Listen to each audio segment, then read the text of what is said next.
అంటే మనం చూసాం అది నిన్న కొమ్మినేని శ్రీనివాసరావు గారు, ఆయన నాకు బాగా తెలుసు కూడా.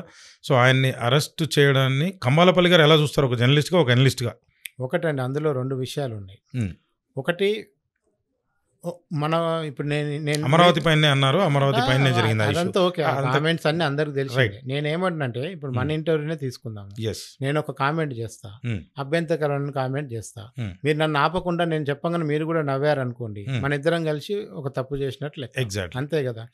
ఇంకొక వర్షన్ దీంట్లో ఉంది, వచ్చిన గెస్ట్ ఏదో మాట్లాడితే క్వశ్చన్లు అడిగే యాంకర్కి ఏం సంబంధం అన్న యాంగిల్ కూడా తీసుకొచ్చారు ఇప్పుడు. అంతే కదా.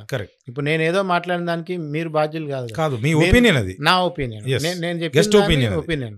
ఇందులో గెస్ట్ ఒపీనియన్ ని కూడా కంట్రోల్ చేసి ఉండాల్సి ఉండే, చేయకుండా ఆయనను ప్రొవోక్ చేశారన్న కారణంతో కొమ్మినేని గారిని అరెస్ట్ చేశారా, లేదంటే కొమ్మినేని గారు ముందే నువ్వు ఇట్లా మాట్లాడని ఆయన ప్రొవోక్ చేసి మాట్లాడించారా, ఇవన్నీ కూడా కోర్టులో తేలాల్సిన అంశాలు. మనం తీర్పులు ఇచ్చుకోవడానికి కూడా లేదు స్టూడియోలో. కోర్టు అంటే ఏం సార్, లైవ్ లో కనిపిస్తుంది కదా మనకు కూడా, అంటే కంబాలపల్లి అంటే కోర్టులో ఉన్నందుకు విశ్లేషించలేకపోతున్నాం. నేనేమన్నంటే ఇప్పుడు ఒరిజినల్ కామెంట్ చేసింది ఎవరు, సమ్ XYZ చెప్పండి, ఆయన పేరు ఏదో చేశాడు, ఆయన చేశాడు, పేర్లు వద్దులేండి, చేశాడు.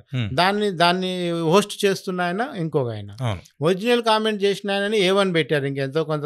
మరి ఈయన A1 పెట్టకుండా ఆయన A1 పెట్టారు, ఈయన A2 పెట్టారు, అంటే బాగోదని చెప్పి రివర్స్ చేశారు. అట్లా కాదు. అయితే ఏమైందంటే ఇది ఇందులో ఇది లీగాలిటీ అంశాలు చాలా ఉంటాయి. ఇది ఎందుకు నిలబడతాయి. ఇప్పుడు వాక్ స్వాతంత్రానికి పరిమితులు ఉన్నాయా లేదా, ఎంతవరకు మాట్లాడవచ్చు, రాజ్యాంగం ఏం చెప్తుంది, ఏం జరుగుతుంది అనేది కూడా స్వేచ్ఛ.